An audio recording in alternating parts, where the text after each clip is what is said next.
اور اللہ پاک غیب کے خزانوں سے ابراہیم علیہ السلام کی تربیت بھی فرماتے رہے. اب تربیت ان کی ہوئی تو کیسے ہوئی؟ ان کی عمر ہو گئی 7 سال.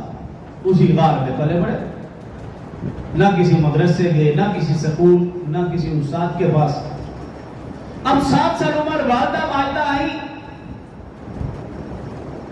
اب آپ کی تربیت، پرورش اور حفاظت کرنے والے اللہ کی ذات، تو ظاہر ہے اس چیز کا اثر تھا. اب آپ کی رگ رگ میں، خون کے ہر قطرے میں، ذہن میں، دل و دماغ میں عقیدہ توحید پہ وسط ہو چکا ہے. والدہ آئی تو سب سے پہلے ان سے یہی سوال کیا، یا امی من ربکا، اے امی جان مجھے ذرا بتائے تو صحیح آپ کا رب پالنے والا کون ہے؟ اب ظاہر ہے کہ آپ کے والدین نے جہاں پرورش پائی وہ قوم مشرک، بتوں کے پجاری، ستاروں کے پجاری، چاند کے پجاری، سورج کے پجاری، اور آپ کے والدین بھی بت پرستی میں، شرک میں مبتلا تھے. تو اب آپ کی والدہ کہنے لگی کہ میرا رب تو وہی ہے جو مجھے کھلاتا اور پلاتا ہے، نعوذ باللہ، یعنی تیرا باپ، کیونکہ وہی کھلاتا پلاتا. آج ہم دیکھ لیجئے ہمارا بھی ذہن ایسا ہی ہے کہ بھئی جب تک دکان نہیں کھولیں گے تو کھائیں گے کہاں سے؟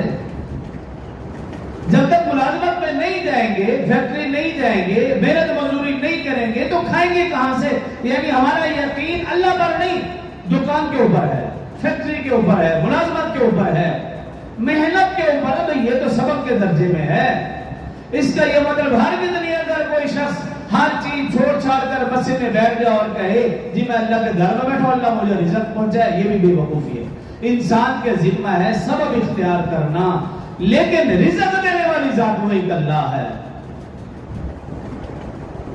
تو آپ کی والدہ نے وہی کہا، جو مجھے کھلاتا ہے پلاتا ہے یہ نہیں تیرا باپ، وہی میرا رب ہے، نعوذ باللہ.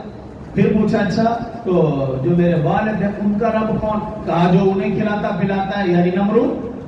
کہا اچھا بتاؤ نمرود کا رب کون ہے؟ کہا کہ اس کا رب تو ستارے.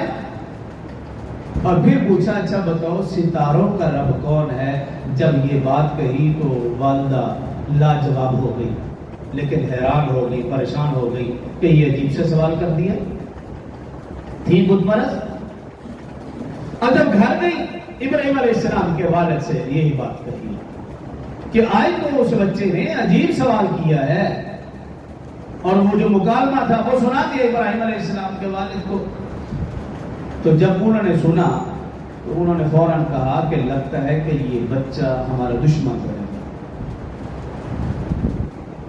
ابراہیم علیہ السلام کچھ بڑے ہوئے گھر آئے، اپنے والد ماجد سے پھر یہی سوال کیا ہے، ابا جان تمہارا رب کون ہے؟